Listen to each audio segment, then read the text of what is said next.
इसका फौरी हल तो वो है जो हमने तजवीज़ किया था कि इस वक्त तकरीबन 23% बिजली जो है वो हमारी बनाने की कैपेबिलिटी है और हम नहीं बना रहे। उसमें से 17-18% बिजली जो है जो हमें ले जाएगी लगभग 13,000 मेगावाट के करीब या 12,500 मेगावाट के करीब। वो बिजली तो अगर सिर्फ हम तेल और गैस फराहम कर दें, चाहे पैसे फराहम कर दें या तेल और बिजली फराहम कर दें, तो फौरी तौर पे आज जो 10,000 मेगावाट बिजली आ रही है वो 12,500 मेगावाट बिजली तक पहुंच जाएगी। अब 2,500 मेगावाट बिजली इजाफी अगर ग्रिड में आ जाए तो इसका मतलब है कि ये लोड शेडिंग जो है ये 7-8 घंटे यानी एक डिसेंट जोन के अंदर आ जाएगी।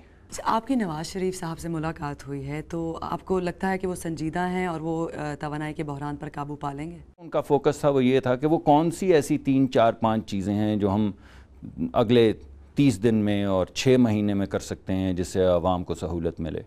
वो क्या चीज़ें हैं जो अगले 1-1.5 साल में करनी चाहिए जिनसे आवाम को उससे ज़्यादा सहूलत मिले, और वो क्या चीज़ें हैं जो अगले 5 साल में करनी चाहिए जिससे इंफ्रास्ट्रक्चर जो हमारा बुनियादी इंफ्रास्ट्रक्चर है बिजली की पैदावार का, वो स्ट्रेंथन हो जाए या तब्दील हो जाए। दोनों बातें वो कर रहे थे। शॉर्ट टर्म और लॉन्ग टर्म जी, वो शॉर्ट, मीडियम और लॉन्ग टर्म की बात कर रहे थे और ये भी सोच रहे थे कि अगर हम 10-15 साल में इस मुल्क को किसी नए रास्ते पर गामज़न देखना चाहें तो उस रास्ते का तयन करने के लिए या उस रास्ते पे पहुंचने के लिए जिस किस्म की एनर्जी की सहूलत की हमें ज़रूरत है, वो क्या चीज़ें हैं जो उनके दौर के बाद भी बहुत ज़रूरी रहेंगी, वो रहें या ना रहें। अच्छा, लॉन्ग टर्म और शॉर्ट टर्म दोनों पे अगर वो सोच रहे हैं तो शॉर्ट टर्म सोल्यूशंस क्या हैं? कुछ चीज़ें जो तो ऐसी हैं जो फ़ौरन हो जाएंगी। मसलन मैंने आपको भी अभी बताया कि 23% बिजली ऐसी है जो इस वक्त ऑफलाइन है।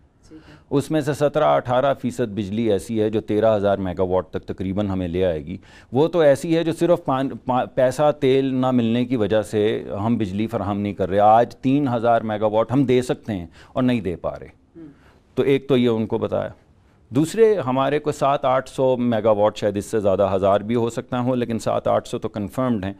वो ऐसे हमारे यूनिट्स हैं जो हमारे पास मौजूद हैं। किसी का पंखा टूटा हुआ है, 2.5 साल में पंखा नहीं लगा, किसी की एक पुली टूट गई है तो 8.5 महीने हो गए हैं पुली को ढूंढते ढूंढते।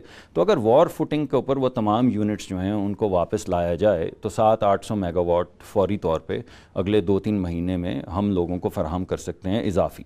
और साथ ही हमें ये भी बताइए कि लॉन्ग टर्म सोल्यूशंस क्या हो सकते हैं? 2 चीज़ें मद्देनज़र रखनी चाहिए। एक, टाइम फ्रेम, यानी 18 महीने और इससे 24 महीने में क्या चीज़ें हो सकती हैं, और पहला फोकस उन पे करें।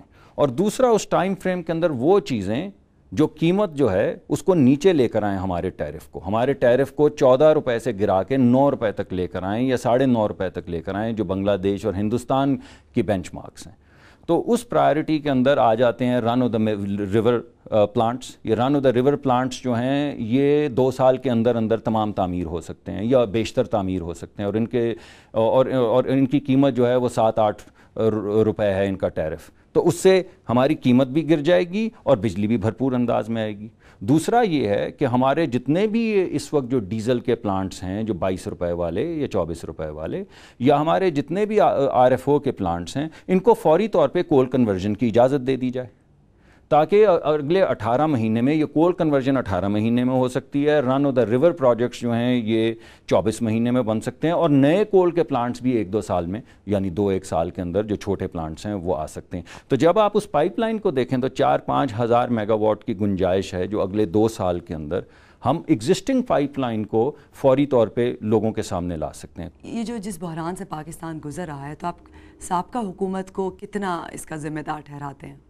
देखिए, तेल का बहरान 1992 से शुरू हुआ है। उस दौरान में सिर्फ कोई तकरीबन 4 साल का ऐसा अरसा है जिसमें हम ब्लैकआउट्स में नहीं गए। तो कौन सी हुकूमत, 6-8 साल मुशर्रफ साहब भी रहे, हम भी रहे, आप भी रहीं, इतनी हुकूमतें बदली हैं। तो इसमें किसी एक हुकूमत को पिन पॉइंट करना कि बस इसी हुकूमत की वजह से हम इस वक्त तारीकी में डूबे हुए हैं, मेरा ख्याल है गालिबन नामुनासिब होगा।